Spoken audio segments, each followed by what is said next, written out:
oldsoulsuni back with another video. Don't forget to like, comment, share, subscribe, and hit that bell to notify when I do go live and when I drop all the latest vibes. We got another reaction video for you guys. Last Sentinel Developer's Diary Episode 1. So there'll be more information on this. I don't know if you guys saw like the earlier trailer for this at the Game Awards last year. The game visually, like just for that cutscene, it looked sick. We didn't get no gameplay, so maybe we'll see some gameplay from this.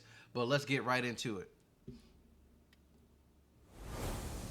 When we started the journey to create Last Sentinel, we knew we were going to face some... Hold on now. Let's put that thing in 4K.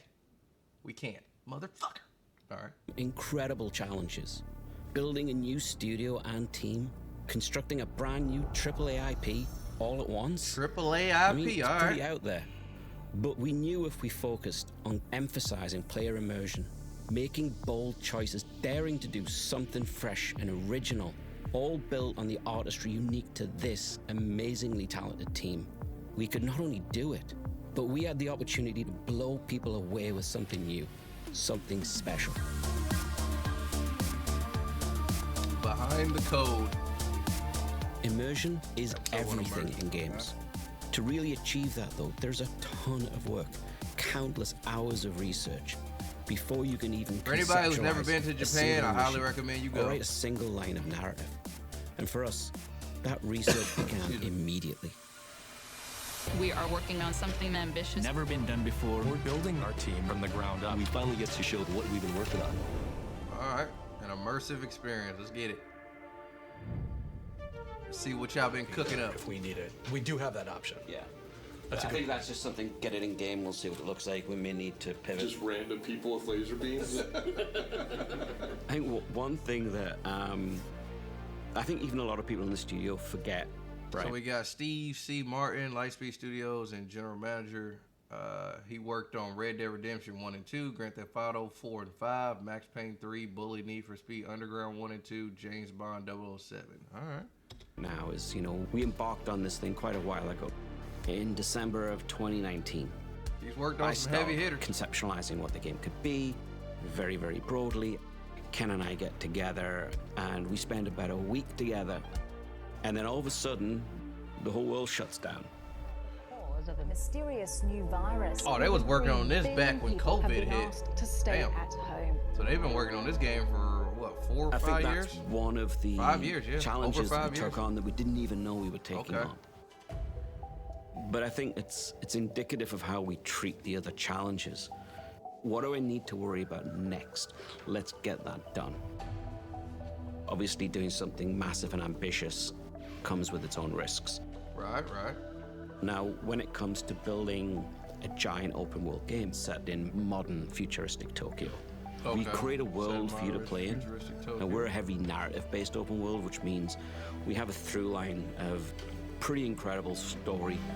Okay, so they just said it's a narrative based, so they're really focused on the story and really making you feel a part of the actual game. Okay. Mommy, please. Yeah, see, this is the trailer that we saw.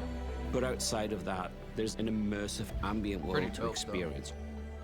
You want to go just hang around in the streets, you want to drive around in the roads, you want to roam off into the mountains, you want to meet fantastic, interesting, dangerous characters around the world. It's like, again, when it comes to open world, I just appreciate it like how like Souls games do it. If I go far enough this way, I could run into NPCs that open up quest lines, side missions, open up whole other areas of the map, bosses, mini bosses, new unlockable rewards. Go, like, if it's gonna be open world, let the game have layers within layers within layers. Like, treat it like the real world. If I go cave diving, there's not just one way to go to get to that cave, you know what I mean? Or if I go climb a mountain, there's not just one way to get up that mountain or to get to a certain area of that mountain. I may want to climb up the straight, may climb to the side, may take the hiking trail. I may take an underground to climb up, and then there's a river to swim in, and that leads to a whole nother cave that's got treasure. Like, I want, whenever I hear open world, make it feel as layered and, again, ironically speaking, immersive. Made me feel like there is actually life to that open world. Don't just make a game big for the sake of being big. You know what I mean? Fill that game with life. Worlding. Go experience this. Go play. Go find your own story. Fill the game with life and Glass depth. Sentinel is a love letter to the genre of cyberpunk, and the genre is a love letter to Tokyo. The city is going to be its own character. It's a science fiction dystopian world. Just walking around, there's so much to find. We're creating something fresh, something original. Hey, he said it's so much to find. I'm going to hold him to that. What I just say, I'm going to hold him to that. There's so much to find. It better be so much to find. Everyone's passionate about it. This is the game we've all been wanting to make and play. We're putting everything that we can into 5 the years project working to on try it. to I make hope something so. really great. When it comes to building a giant I wonder if this is going to be game, in first person a great or friend of third mine person. I pray it's once third said to me, person. how would you eat an elephant? One bite at a time. We Hell were of an going to look at analogy, but I see what KG's, so you're let's talking look at KG's Sanctuary. Yes, the area, backstory.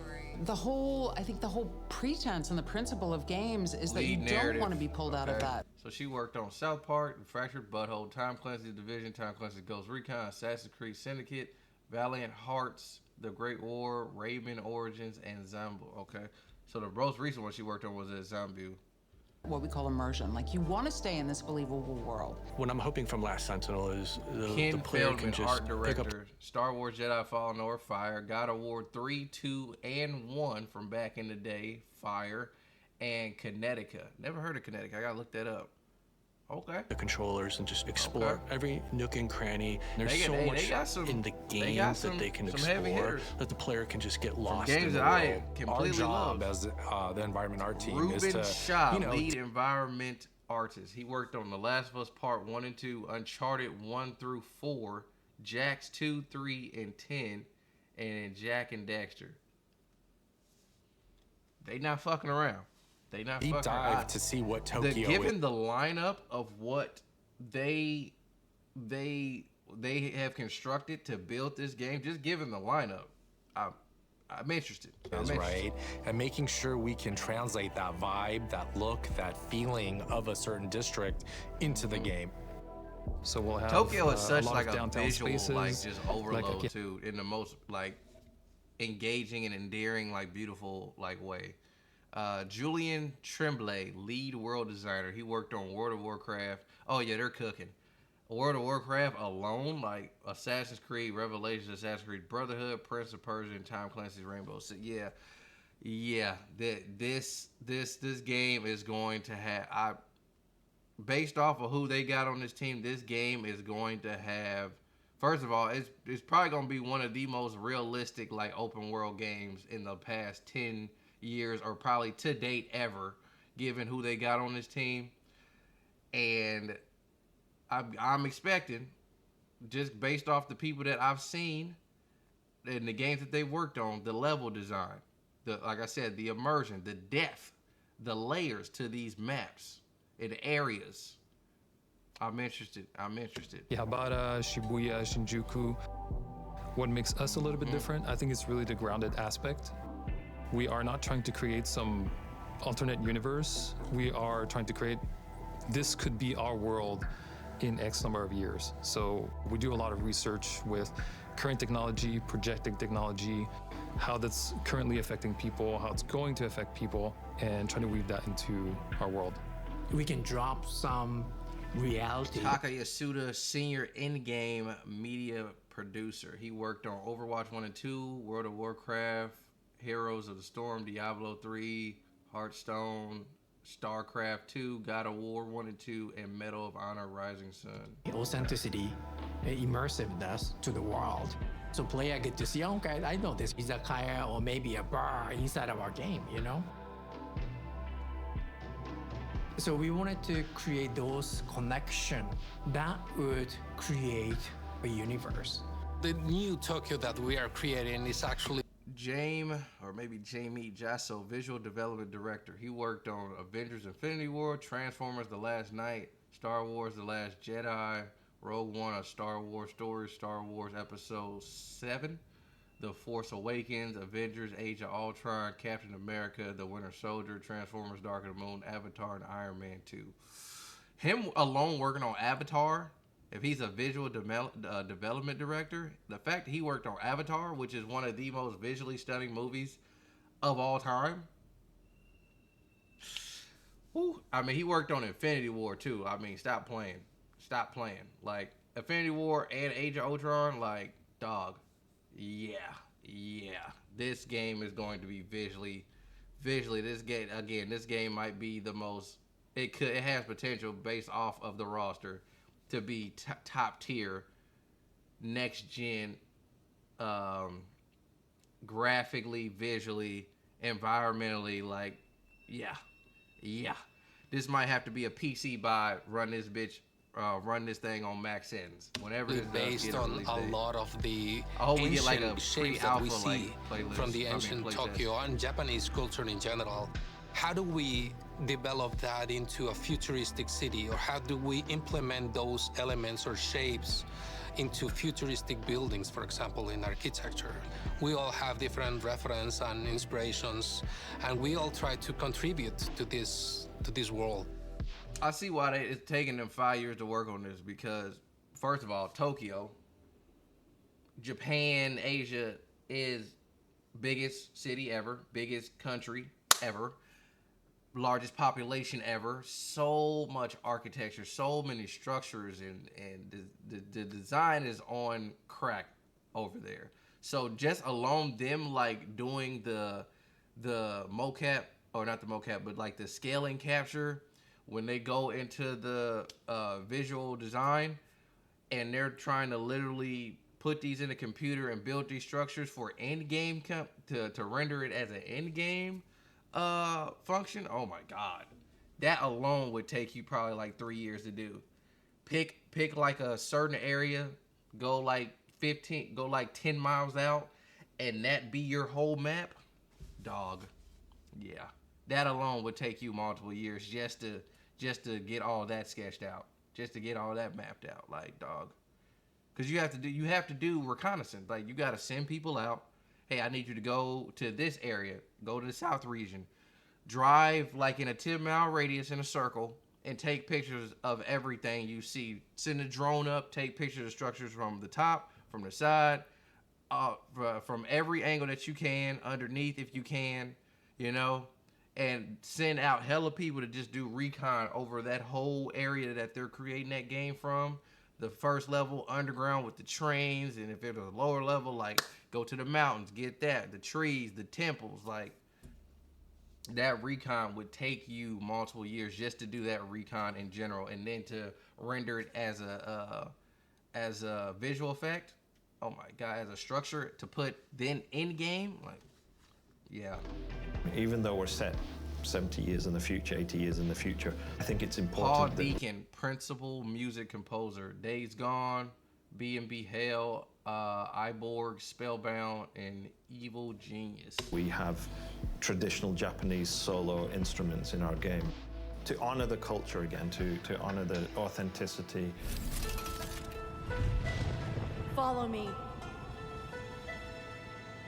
Some of the duties that I have as lead researcher here at Lightspeed Los Angeles. All right, we got Greg Johnson Jr., lead researcher. He worked on Red Dead Redemption 1, 2, Revolver, and Online. Grand Theft Auto 4 and 5, San Andreas, and Online. Max Payne 2 and 3, L.A. Noire. I loved L.A. Noire. Midnight Club 3 and Los Angeles. Loved it. Bully. Rockstar Game presents Table Tennis. Him working on Red Dead Redemption and Grand Theft Auto, like, he's big. So he's pretty much been with Rockstar. Like, those are all Rockstar games. Yeah, so yeah. And they're good. Rockstar is big. They always, like, most of their game, if you ever play a Rockstar game, Grand Theft Auto, Max Payne, Red Dead Redemption, L.A. Noire, Midnight Club, like, all of them are environmental, like, buildings, having, like, a set piece of a city or a town or a little country that they create and, like, map out and make their own. So, all right. Are to manage a team of consultants. And every one of these consultants, I think, is helping us accomplish a key goal of the department, which is to make our game very well rooted in the contemporary world. As a culture consultant, I work with narrative, Bill, and Amy Cinematic, and also Troy, performance director. So we got Ken Ochi, cultural consultant. He worked on Golden Kamuy, Saigon Bodyguards, Uzumasa, Limelight, and the Tiger Mask. And the art department and legal department about how the design or the character costumes are actually authentic to Japanese culture or not. And the second thing is a Japanese dialogue coach, where I come in to work with Japanese American actors, and I tell them how to behave in Japanese way, or like correct just their accent a little bit. Something that's obviously deep-rooted in Japanese culture is their respect for things like shrines and temples. Respect is a We're big trying to thing definitely over there. give that type of respect in our game as well. Yeah, see, look at the rendering, like the scale of Are you that almost game. done? Yeah, he's This is gonna be crazy. It's really good. Really interested in this. There's a gamer. What is a game that I'm immersed in? It's the one where I'm not worrying about what time it is. I'm not worrying about what I'm doing next. I'm not thinking about what is the control system of this game. And the crazy thing is, like, Tokyo's already futuristic. Like, again, if you haven't gone, I recommend you go. But Tokyo is already futuristic, so the fact that they're making this Tokyo, they're basing this whole environment off of Tokyo, cyberpunk-esque, and then putting that even more into a futuristic, and they're this attentive to the detail. First, you can see like the care and attention to detail, and just the respect that they have for the culture, for the country, the people, like the whole culture in general. Like they are really on their shit. I am so interested just to see the life of the actual game. Not even like obviously I want the game to be good, but I'm really interested to see the life of this game when you boot it up. Like this looks like it has the potential again to be visually, like environmentally, culturally it looks like it's about to be a heavy hitter, like one for those books, like a game of games, like, you know, a generational game. Pulling up the map to see where I want to go next. You get to come live this for a little while. You take a break from the rest of your world. Come live in this world for a little bit. Yeah. Okay. All right. So yeah, let's. For y'all who didn't see it, like I said, this was at the Game Award. Oh, this was in 2023. Damn. I thought it was last year, but we'll watch the last Sentinel reveal trailer. So for y'all who didn't see it, so this is the reveal trailer that came out at the Game Awards, like I said, way back when. And this was 2 years ago, so they made this trailer 2 years ago. So imagine what they have now, and we're already in the middle of 2025.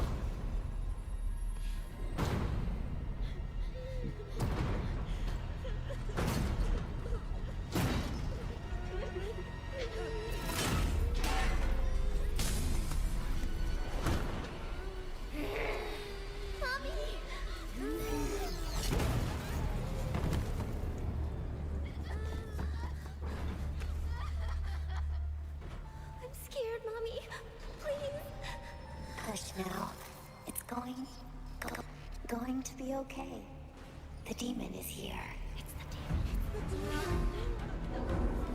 I'm getting that. I think our character is referred to as the demon.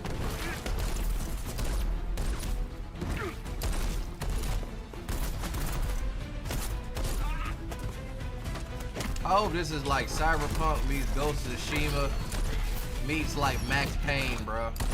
Like I want like slow-mo, slow down time, and pew, pew, pew, pew, diving, jumping, sliding, rolling, like running on the walls, crazy acrobats, crazy like finishers with the katana.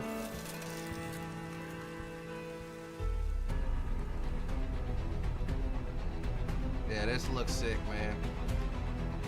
After seeing like how immersive they're trying to get with this game, yeah. Again, no release date. We might be some more information if I go on the site, but what do you guys think of that? Are you interested in it? Would that be a day one cop just based off what you've seen? Like I said, are you interested in it? Is this a wait and see, leave it on the shelf and collect dust? I'm interested in it. Like I said, based off the roster, you see how in depth and how attentive they are to the culture, the environment. I'm interested just based off of like who they have working on this. And again, they've been working on this for 5 years. That trailer came out 2 years ago. Looks sick. Again, Last Sentinel. You guys want to see more information? You go to www.thelastsentinelgame.com. Check out more information. I hope to see some more on this. We got Summer Games Fest coming up, so maybe they'll give some update on that, give a new trailer, maybe episode 2, talking about like gameplay or something like that. Maybe get like an alpha test, a demo like date or something like that. But yeah, I mentioned it, man. A lot of games coming up. I've been oldsoulsuni. I'll catch you guys in the next one. Peace.